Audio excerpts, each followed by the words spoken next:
अरे भाई साहब ये क्या गिर जाओ। सभी को नमस्कार। थोड़ा तेज बोलते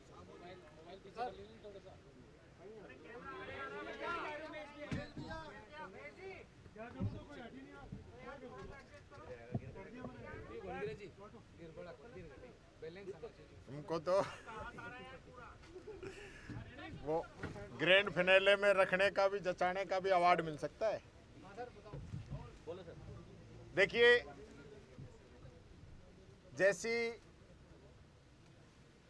मंत्रियों के जवाब देने से मुख्यमंत्री जी स्वयं चिंतित थे और जैसी उनकी चिंता थी, उन्होंने अपनी विधायक दल की बैठक में भी मंत्रियों को निर्देश दिए थे। तो आज वो चिंता जगजाहिर हो गई है वापस, कि आज वापस जब पहला सत्र का पहला दिन जब सदन शुरू हुआ तो पहले ही मंत्री जवाब नहीं दे पाए। और बड़ा दुख का विषय तो ये था कि पहला जवाब माननीय किरोड़ीलाल मीणा जी के डिपार्टमेंट का था। उन्होंने विधानसभा से छुट्टी ले ली, अपनी पार्टी के नेताओं से तंग आके उन्होंने कहा कि हाजी के दरबार में नाजी का काम नहीं है। वो बहुत आहत दिखे। उन्होंने कहा मेरे अपनों ने ही मेरी पीठ में छुरा घोंपा है। और उसके बाद मंत्री जी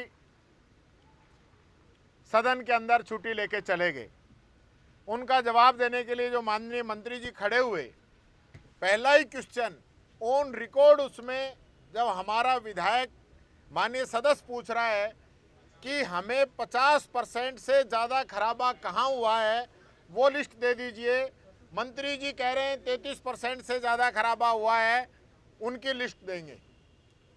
यानी मंत्री खुद ये तय नहीं कर पा रहा है कि उनको 50% का, जब माननीय सदस्य ने खराबे की डिटेल्स मांगी है तो वो दी जाए।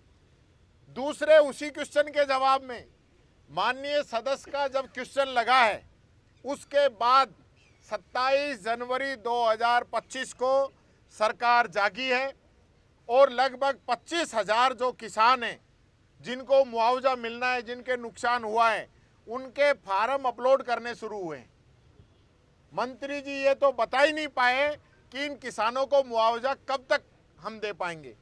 तो ये चरित्र और चेहरा भारतीय जनता पार्टी का सामने आ गया है, जो किसानों के लिए बड़ी बड़ी बात करती थी, आज किसानों को मुआवजा देने के लिए उनकी मंशा क्या है। दूसरा क्वेश्चन हमारे माननीय सदस्य रामनिवास जी के द्वारा पूछा गया कि एक वीडियो को 5 बार हटा दिया गया है और वापस वही वीडियो आज भी काम कर रहा है, तो सरकार इस पे क्या जवाब देगी। माननीय मंत्री कह रहे हैं कि पिछले आपके समय में भी 3 साल में 9 बार वीडियो बदला था। हम ये नहीं कह रहे, हम ये कह रहे हैं जो 15वें और 16वें वित्त आयोग के जो पैसे हैं, वो पैसा जनता को मिलना चाहिए, खर्च होना चाहिए डेवलपमेंट का। मात्र 15% के आसपास पूरा खर्च हुआ है और मंत्री जवाब दे रहे हैं कि ये तो हमारा बजट फला टाइम में आया, अभी वर्क ऑर्डर होंगे, टेंडर होंगे। मैं कह रहा हूं दूसरा बजट आ गया, आप पुराना ही नहीं कर पा रहे हो।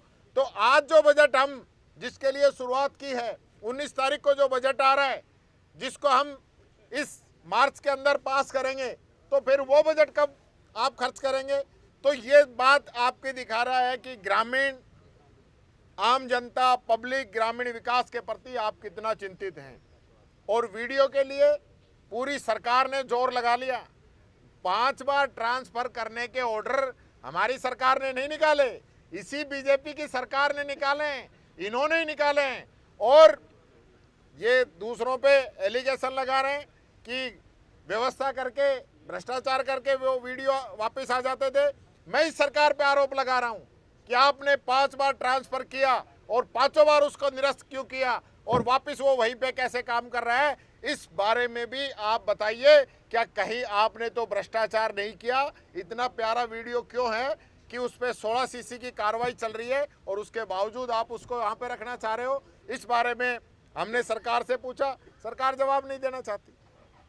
तो ये हालत है। कांति मीणा जी ने क्वेश्चन पूछा, आपने देखा होगा कि जो तहसील है प्रतापगढ़ की वो स्कूल के अंदर चल रही है। माननीय सदस्य कह रहे हैं कि वो स्कूल 4 ही कमरे हैं जिसमें बच्चे पढ़ रहे हैं, बाकी बिल्डिंग जर्जर है। आप बताइए कब बनाओगे? कोई जवाब नहीं है मंत्री के पास कि हम कब तक हमारी तहसील की बिल्डिंग बना के इसको शिफ्ट कर देंगे और बच्चों का अधिकार नहीं छीनेंगे। तो ये हालत इस सरकार की, जवाब नहीं दे पा रही हैं लोग। पहले दिन फेल हो गए। धर्म परिवर्तन को लेके अभी बिल प्रस्तापित हुआ है, अब जिस दिन चर्चा होगी तब पूरी बात करेंगे किन किन मुद्दों पे लेके आ रहे हैं, किस प्रकार की बातों को लेके आ रहे हैं, क्या संविधान के अनुरूप लेके आ रहे हैं, संविधान से अलग लेके आ रहे हैं, सारी बातें। जब पहले भी विधानसभा से यहाँ से पास हो चुका है, सब कुछ हो चुका है, क्या जरूरत आपको लग रही है कि इस वक्त में इसको वापस भेजा गया है शायद, इसलिए वापस इसको कर रहे हैं। पर जिस दिन बिल आएगा उस दिन इसमें पूरी अपन चर्चा करेंगे, पूरी बात को विधानसभा के अंदर रखेंगे। कर्नाटक और गुजरात की तर्ज पर होगा क्या? उसी को देखते हुए कर रहे हैं। अब देखिए, ये तो पता नहीं किसकी तर्ज पे करेंगे, पर मैं ये कहना चाहूँगा आज हालत ये है कि मुख्यमंत्री के निर्देश के बावजूद मंत्री जवाब नहीं दे पा रहे हैं और इनके मंत्रियों को ये नहीं पता कि किसका क्वेश्चन है, कौन खड़ा होगा। एक क्वेश्चन के जवाब में लास्ट तक ये डिसाइड नहीं कर पाए कौन मंत्री जवाब देगा। तो ये रोज रोज आसन का काम है क्या? दूसरी बात, सरकार को डांट पड़ी है, एक भी आईएएस अधिकारी 0 आवर के अंदर अधिकारी दीर्घा के अंदर मौजूद नहीं है। तो फिर माननीय सदस्य क्यों क्वेश्चन लगा रहे हैं, क्यों पर्ची लगा रहे हैं, क्यों 295 लगा रहे हैं, क्यों नियम 50 के अंतर्गत बात कर रहे हैं, क्यों पर्ची के अंतर्गत बात कर रहे हैं? तो कोई मतलब ही नहीं है। जब उस विभाग का मंत्री वहां पे नहीं बैठा हो और संबंधित विभाग के अधिकारी कर्मचारी नहीं बैठे हो, माननीय अध्यक्ष जी ने कई बार इनको कह दिया और संसदीय मंत्री सुन के चले जाते हैं और कोई जवाब नहीं देते हैं, कहते हैं कि हम अगली बार ठीक कर देंगे। इनकी अगली बार हो ही नहीं रही है। तो विधानसभा को मजाक बना रखा है। देखिए, मैं फिर कहना चाहूँगा मीडिया के माध्यम से, आम पब्लिक ये सोचती है कि समस्याओं का अंतिम पड़ाव विधानसभा है। विधानसभा के अंदर हमारी आवाज़ उठेगी, हमारा क्वेश्चन लगेगा। आज आप देखिए, मैं अगर आज के क्वेश्चनों की बात करूं, अगर हमारे माननीय सदस्य रामनिवास जी क्वेश्चन लगाएं कि हमारे यहाँ पे जो डेवलपमेंट है वो मात्र 15% हुआ है, उस पर मंत्री जवाब नहीं दे, हमारे सदस्य जवाब लगाएं, क्वेश्चन लगाएं कि जो किसानों को मुआवजा अभी तक नहीं मिला है उस पर कोई जवाब नहीं मिला, हमारे माननीय सदस्य ने मूंगफली खरीद के ऊपर क्वेश्चन उठाया, उस पर कोई जवाब नहीं मिला, माननीय सदस्य ने बच्चों के स्कूल के अंदर तहसील चल रही है उसका क्वेश्चन लगाया, उसका कोई माननीय मंत्री जवाब नहीं दे, तो फिर क्यों क्वेश्चन लगवा रहे हैं, क्यों विधानसभा चला रहे हैं? हाथ उठवा के पास कर लो, फ्री करो। यहाँ पे कोई माननीय सदस्य अपनी बात उठाता है तो उसका जवाब आना चाहिए। कम से कम मंत्री टेंटेटिव डेट बता दे कि 6 महीने में कर देंगे, 3 महीने में कर देंगे, 1 महीने में कर देंगे, आज ही कर देंगे। इस प्रकार की बातें इस सरकार कोई धनी धोरी नहीं ऐसी हालत कर रखी है कि दिल्ली से जब तक पर्ची नहीं आएगी जब तक मंत्री भी जवाब नहीं देगा क्वेश्चनों का। ये हालत इनकी है। सर, मुख्यमंत्री जी को एक विधायी कार्य का प्रस्ताव रखना था, गजेंद्र सिंह जी ने रखा, लेकिन उनको पता भी शायद नहीं था कि उन्हें ही इस पर वापस से पुनर्स्थापित करना है। क्या ये आधे अधूरे? देखिए, ये मुख्यमंत्री नहीं रखता है। मुख्यमंत्री के प्रतिनिधि के रूप में कोई भी माननीय मंत्री रख सकता है, लेकिन ये फ्लोर मैनेजमेंट है। ये संसदीय कार्य मंत्री की और सचेतक की जिम्मेदारी है कि वो जो माननीय सदस्य का क्या आज का बिजनेस है विधानसभा के अंदर, वो उनको ऑलरेडी अवगत कराए, वहाँ पे उनके पास पेपर पहुँचाए, उनको बोलने के लिए, बैठने के लिए कहे। पर कोई लोग बैठते ही नहीं है। बैठेंगे जब तो सीखेंगे। मैंने पहली बार भी कहा था कि भाई इस चीज़ को मजाक मत बनाओ, इसको पार्टीबाजी से ऊपर लेके चलो। विधानसभा सबके लिए, यहाँ विधानसभा कोई कांग्रेस बीजेपी नहीं है। विधानसभा के अंदर कोई बात उठती है वो पूरे प्रदेश की जनता की उठती है। आज कर्मचारियों की तो की कौन बात कर रहा है, युवाओं की कौन बात कर रहा है, किसानों की कौन बात कर रहा है? जब हम लोग कोई आवाज़ उठाएं उसका सरकार की तरफ से जवाब ही नहीं है तो फिर क्यों मंत्री बना के बैठा रखे हैं? फिर ये जवाब तो हमारे पास ऑलरेडी है ना। जो अधिकारी जवाब दे रहे हैं, छपा हुआ प्रिंट निकाल के दे दिया, तो वो जवाब तो ऑलरेडी हमारे पास है। सब चीज़ें ऑनलाइन है आज के समय में। यहाँ क्वेश्चन लगा के, क्वेश्चन के माध्यम से जवाब लेकर उसमें से सप्लीमेंट्री निकाल के सरकार को बाध्य करते हैं कि कोई मंत्री आश्वासन दे दे कि हमारा काम इतने समय तक कर देंगे। वो कोई उत्तर ही नहीं है। किसी से मिलने जाओगे तो बीमार आ रहे इसलिए उनको गैर हाजिर रहने का दे दिया। किरोड़ी जी बीमार नहीं है और न वो बीमार होंगे। किरोड़ी जी की वजह से पूरी सरकार बीमार हो गई है, ये हालत है। हाँ, एक और मामले की ओर मैं आप लोगों का ध्यान आकर्षित करना चाहूँगा। कानोता के अंदर एक डेड बॉडी मिली है महिला की, अर्धनग्न अवस्था के अंदर, और अभी तक जो है सरकार की तरफ से कोई कार्रवाई नहीं की गई है। आज वो लोग कहाँ चले गए जो कहते थे नहीं सहेगा राजस्थान, महिलाओं पे अपराध नहीं सहेंगे, तो आज कहाँ चले गए वो लोग? कितने अपराध रोजाना बच्चियों के खिलाफ, महिलाओं के खिलाफ प्रदेश के अंदर आ रहे हैं और सरकार की तरफ से कोई जवाब नहीं। अगर कोई वादा कर लिया सरकार ने तो उसको आज तक पूरा नहीं किया है।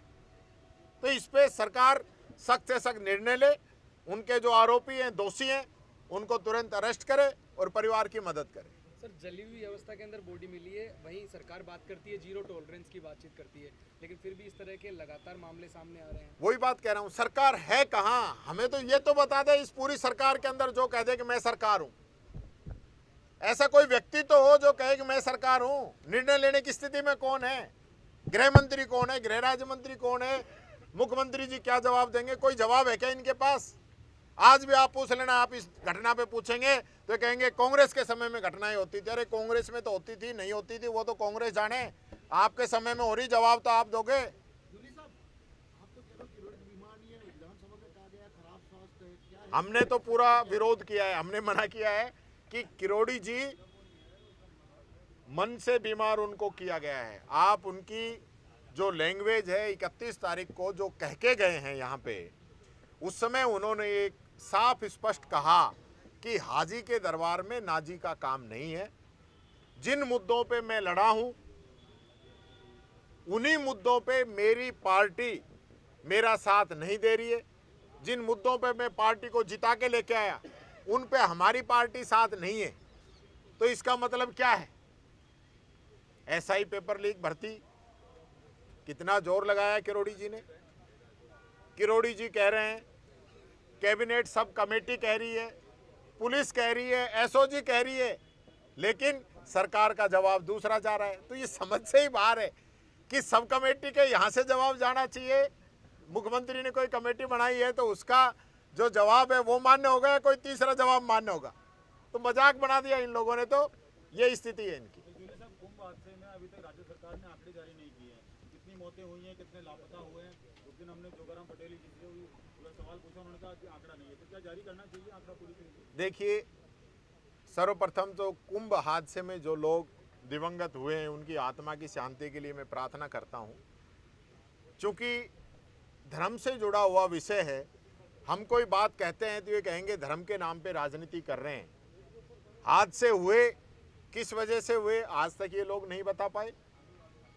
हादसों को छुपाया गया 2-2 दिन तक, मृतकों की संख्या छुपाई गई, मृतकों को सह सम्मान उनका अंतिम संस्कार तक नहीं किया गया, मृत्यु के आंकड़े आज तक नहीं बताए गए।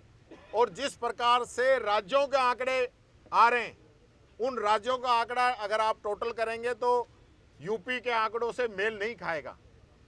ये स्थिति है।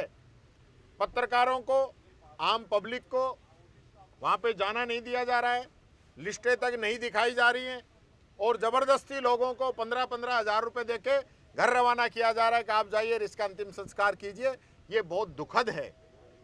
पहली बात तो आपने कुंभ के आयोजन की इतनी बड़ी बड़ी जो डिंगे हाँकी है ना, वो भगवान नाराज हुआ है। उसकी मैंने पहले भी कहा था कि ऊपर वाले की लाठी चलती उसमें आवाज़ नहीं होती। कुंभ ऐसा लग रखा है जैसे कि इन्होंने ही भरवाया हो, आज से कुंभ ही नहीं हुआ हो। कुंभ हमारी सनातनी परंपरा से सदियों सदियों से बढ़ता आ रहा है। देश जब गुलाम था, अंग्रेजों का राज था, मुगलों का राज था, उस समय भी कुंभ भरता था। आज़ादी के बाद में भी कुंभ भरता है। लेकिन जिस प्रकार से वीआईपी कल्चर बनाया गया है, जिस प्रकार से वीआईपी मूवमेंट वहाँ पे हो रहे हैं, जिस प्रकार से रीले बना बना के उनको वायरल किया जा रहा है और आम पब्लिक क्या स्थिति उसकी हो रही है, वो मैं समझता हूँ बहुत दुख का विषय है। ये राज्य सरकार के पास आंकड़े नहीं है या जारी नहीं करना चाह रहे? जारी नहीं करना चाह रहे, छुपाना चाह रहे हैं, क्योंकि इनको डर है कि आंकड़े जो हैं बहुत भयावह हैं। कई घटनाएं हुई हैं जो इन्होंने छुपाई है। जूली जी, सरकार कह रही है कि किरोड़ी जी बीमार पड़े हुए आप कह रहे हैं कि बीमार नहीं है मुलाकात करने जा रहे हैं आप मैं तो कभी भी मुलाकात कर लूंगा। किरोड़ी जी घर के हैं, क्या बात है। नहीं, मैं तो आपको लिखा है, मेरे को तो आप